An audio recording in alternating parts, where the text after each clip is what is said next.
Ассалаумағалейкум құрметті әріптестер. Бүгін мемлекеттік сатып алу порталында питание объявлениесін, яғни тамаққа объявление беру әдісін көрсететін боламын. Ол үшін бірінші рабочий кабинет, годовой планға кіреміз.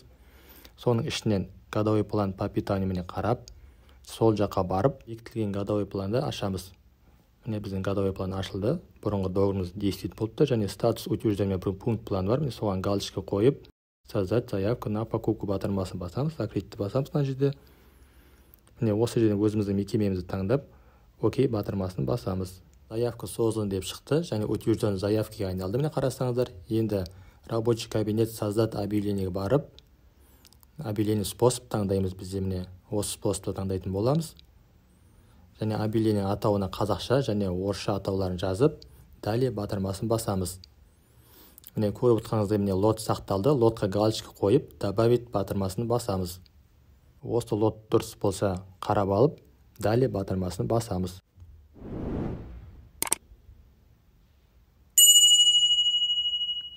Міне бізде келесі этапқа өттік. Міне оң жақта заполнить деген шықты. Заполнить басып, осы жерге бала санын жазатын боламыз. Мектепте жалпы неше бала бар, соны жазамыз. Оның ішінде аз қамтылған қанша бала, және бізге менюдегі бағасы ққс-сіз, яғни безендесіз көрсететін боламыз.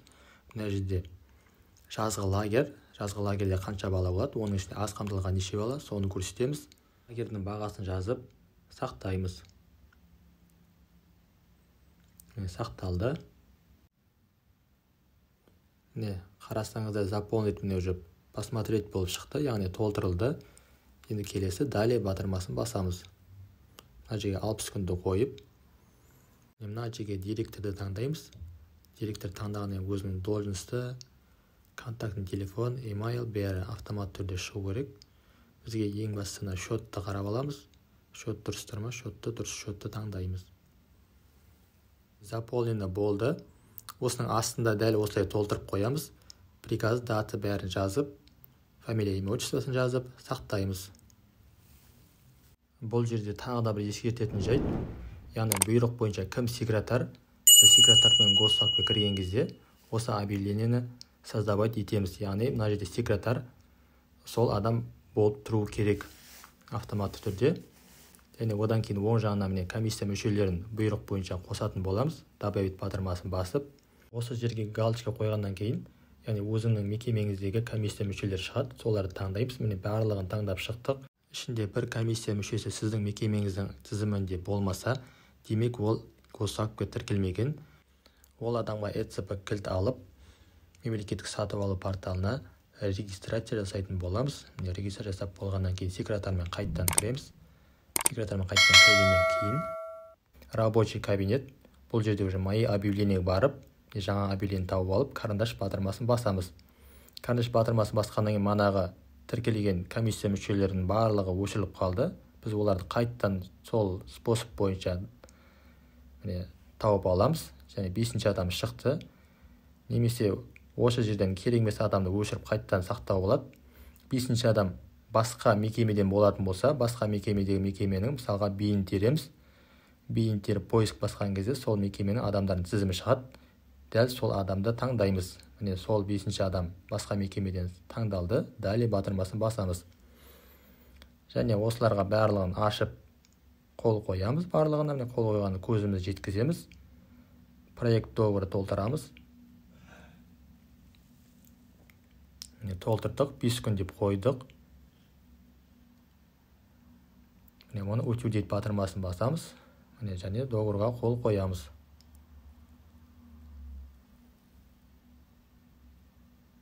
Міне келесі перечень толтырамыз. Переченьге қол қоямыз. Закрыть батырмасын басамыз, қол қойып болғасын. Және келесі міне текст спецификация, міне осыны добавить етіп қараймыз үшін. Барлығы дұрыстығына көзім жеткіземіз.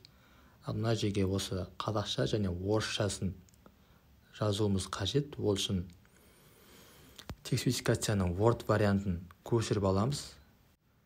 Міне Word варианты, міне барлығын мұқият қарап шығып, керек жерлерін белгілеп, міне барлығын керек жерге дейін толығымен алып,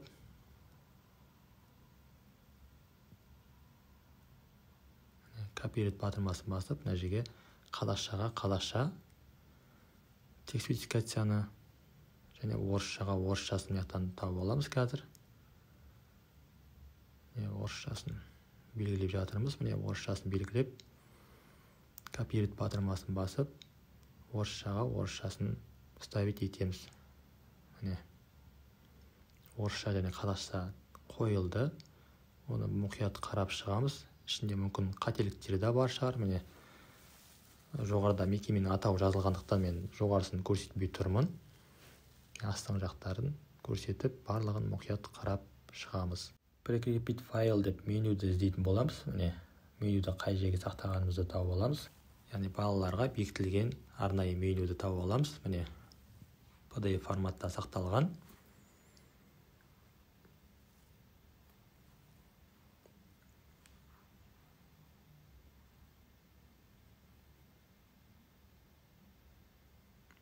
Біздің менюміз жүктелуде. Және тағы да добавить батырмасын басып, бекітілген, яғни директор қол қойып, мөрі басылған техникалық сипаттаманы тіркейміз. Тіркелу қажет құжаттарды міне барлығын қарап шығамыз. Барлығы тіркелді. Тіркегеннен кейін сохранить басамыз. Сохранить батырмасын. Сохранить батырмасын басқаннан кейін барлығын мұқият қарап шығамыз. Мысалға дұрыс емес болса удалить басып қайтадан жасауға болады. Болғанда міне подписать. Далее батырмасы міне біздің объявлениеміз ашылды. Мына жерде прием начала заявку өзі автомат түрде қойылатын болады. Өзімізге керекті күнді қойдық. Біздер 15 календарный күн есептедік. Барлығы дұрыс болғаннан кейін төменге түсіп, опубликовать батырмасын басамыз. Міне бұны басқан едім. Демалыс күндері объявление берілмейді екен. Новый заңдылықтары бойынша бұрын беріле беретін еді.